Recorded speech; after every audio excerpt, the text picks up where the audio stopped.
Good evening, my dark minions. I'm Lady of Darkness, and welcome to Lady of Darkness Horror Podcast. For anyone who has fur babies, I'm sure you know how important it is that your pet gets the proper protein as well as just as much exercise in their daily diets.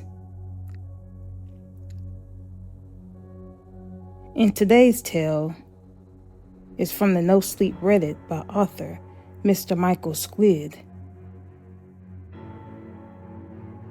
In this story, diet seems to be a major issue, as it appears to be that some of the neighbors' cats seem to have been putting on a lot of weight lately. Maybe perhaps overfeeding of delicacies of wet cat food, such as Fancy Feast, Friskies, or even large amounts of Sheba. Let's dive deeper and find out why, shall we? Come now, my dark minions. Come a little closer, and we will begin.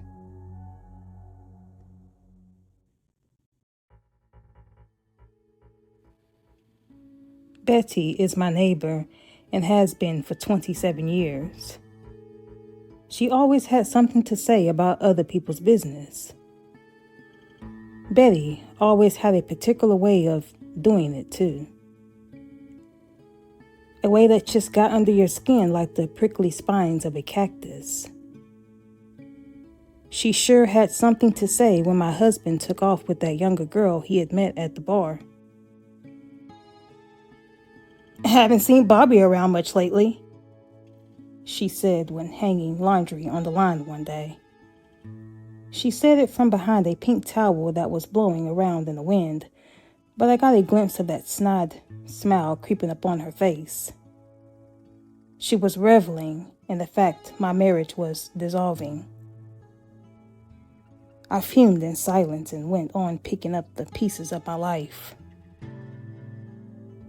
Then, just a few months later, I got a knock at the door. There she stood at my door, grinning like a giddy child on Christmas Day. Her puffy cheeks rose as her smile widened, like she was proud of her yellow speckled teeth. "Got your mail at my place by accident, Holly." Betty offered me my mail, ripped open at the top.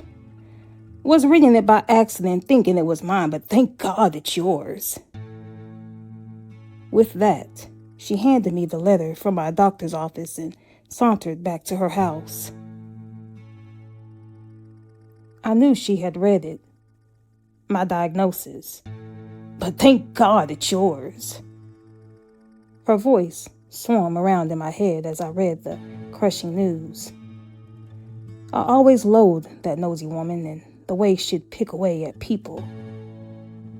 Everyone in our neighborhood did. Betty always played the role of the innocent cat lady, who meant no harm though. There was a method to her words that skirted the line between naive and downright evil. "So calm and quiet this summer," she'd said to Mrs. Miller a few doors over one day. It might seem like a pleasant observation, but she said this after Mrs. Miller lost her daughter and grandchildren in a terrible fire. They hadn't visited that summer to splash about in a pool, all screaming and giddy like they had the past 5 years in a row. I'd heard the tragic news a few days earlier, and I knew Betty had too. I watched Mrs. Miller break down in tears in the middle of the street before running indoors. Once again, I saw that sinister smile creep into Betty's face, raising those wrinkled cheeks and lighting up her eyes. It was about then I'd had enough of Betty. Pretty sure we all had. An idea clawed its way into my head. An idea that grew until it developed into a routine. I started watching Betty's house from my bedroom window through the blinds.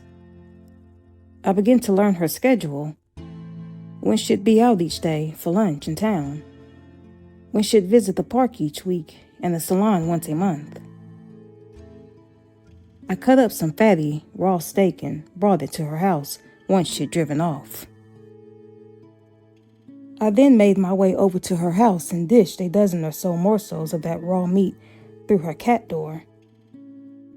They all came running, all 14 of those cats. Some orange, some calico, some black, and some white. All rushed over and began to feast in a ravenous frenzy. They barely touched their bowl of dry cat food. So I reached in and took the plastic bowl and emptied it out in the trash. I made feeding Betty's cats a habit. Every time she'd get in her car and drive off, I'd walk over and deliver the fresh red meat. The cats would shove each other aside to get to the cat door, and they'd feed voraciously. Their primal urges drawing them forth and dilating their slits of eyes. Each visit, I toss out the dried cat food and head back home. For weeks, I did this. I'd stare out my window and watch the cats slinking about in her living room. They looked plump and happy. That's when I changed course. 2 months into duties as head chef for Betty's cats, I stopped bringing meat. Instead, I'd wait until she drove off and then I'd walk over with nothing but a plastic measuring cup. I'd then reach in and remove a scoop or two from their large cat bowl, just enough to keep them lean and hungry. Each time I took a little more until they began to hiss and scratch at my hand when I reached in to chip away at their food supply. They were getting more aggressive, and that made me smile a bit, like Betty might when feigning concern for one of the neighbors' misfortunes. Soon, those cats began to howl at night, something awful. It was a sickening sound that curdled my blood and raised the hairs on my arms. I'd lift the curtain of my window and peek into her living room and see the cats wandering about, thin and bony. A few nights I saw Betty's lights come on, and I'd hear her yelling at that large group of felines. I began to hear that growling and hissing responding back at her. I slept soundly those nights. Then came the first Tuesday of the month, when Betty would drive off to her salon appointments. This day, her car sat in the driveway reflecting the sun. I heard no hissing and no growling. Then I saw a plump tabby perched in the window, its fur stained red. It brought a smile to my face. It's been a week, and Betty's car is still sitting in her driveway. A few white splats of bird shit have decorated her windshield, and that made me smile. She sure would be pissed off, but I have a feeling she's not going to the car wash. I'll likely call in the next few days to ask for a wellness check, but not right now. Right now, I just want to savor the moment and watch Betty's cats leisurely mosey about, well-fed and content. And my lord, those cats are getting fat.